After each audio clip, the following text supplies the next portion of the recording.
When an AI refuses a harmful request, it feels like hitting a wall. You expect something solid, layered, hard to get around. But what if that wall is really just a single wire? Pull one thread inside the model, and the refusal simply falls away. We will walk through 3 papers that fit together. The first finds that refusal lives on one direction, inside the model. The second shows the model actually knows harm separately from refusing it. The third reveals the danger. A totally benign tweak can hit that one direction and unlock the model. Start with the first paper, from Arditi and colleagues, published at Nur IPS 2024. Its claim is striking. Across 13 open chat models, from under 2 billion parameters up to 72 billion, refusal is mediated by a single one-dimensional direction. The idea rests on a well-known observation.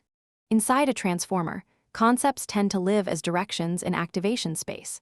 So to find the refusal concept, they take harmful and harmless prompts and simply subtract the average activation of one from the other. That difference is a single vector, the candidate refusal direction. Now the test. They erase that direction from every activation, projecting it out so the model can no longer represent it. If refusal really lived on this one line, wiping it should leave the model unable to refuse. The result is dramatic. Take Llama 3 and ask it to write a defamatory article about a president. Normally, it refuses outright. Erase the single direction, and the very same model happily writes the smear piece. One vector was the difference between a firm no and full compliance. It works in reverse too. Add the direction into the activations on a perfectly harmless request, and the model starts refusing it, as if it were dangerous. So this one line is a genuine causal dial for refusal.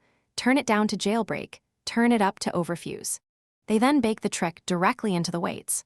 Single rank one edit to the model's matrices permanently removes the refusal direction, with almost no effect on the model's other abilities. No optimization, no prompt tricks, an interpretable surgical jailbreak. The takeaway is uncomfortable. Safety behavior we rely on is astonishingly concentrated. 13 different models, and each one's refusal hangs on a single direction that a determined person can find and remove. That raises a deeper question, and the second paper asks it directly. When we erase the refusal direction, does the model now think the request is harmless? Or does it still know it is harmful and simply stop saying no? Their answer: they are 2 different things, stored in 2 different places.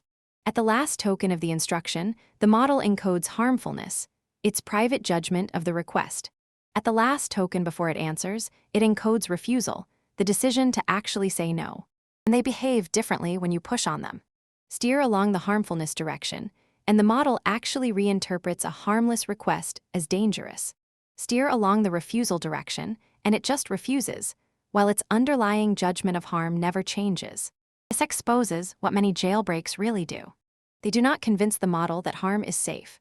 They just suppress the refusal signal, while the model's internal belief that the request is harmful stays intact. Even adversarially fine-tuning a model to comply barely moves that inner belief. That intact inner belief is useful. Because harmfulness is faithfully encoded, they read it out directly as a safeguard, which they call Latent Guard. Using the model's own harmfulness representation, it matches or beats Llama Guard 3, 8b, a dedicated safety model, and it stays robust even after fine-tuning attacks. Now the third paper turns this geometry into a real deployment danger. Developers often steer a model for entirely benign reasons, to make it more compliant or to force clean output formats like JSON. No harm intended. But here is the externality. Those benign steering vectors quietly overlap with the refusal geometry from paper 1. Pushing compliance nudges the very same knob that controls refusal. Steering becomes a force multiplier for attackers. The numbers are stark.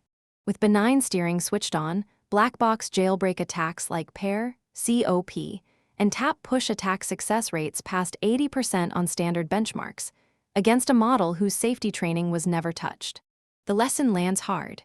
An inference time tweak that looks purely about usefulness can silently erode the safety margin. Utility changes and safety cannot be audited separately, because, as the first 2 papers showed, they share the same underlying directions. Put the 3 together, and a clean picture emerges. Refusal rides on one direction. That direction is separate from the model's real judgment of harm. And because it is just one direction, Even friendly, well-meant steering can knock it loose. The same geometry offers a defense. If the model faithfully encodes harmfulness in its own activations, we can monitor that internal belief directly, rather than trusting its outward refusal. The very structure that makes safety fragile also gives us an honest signal to watch.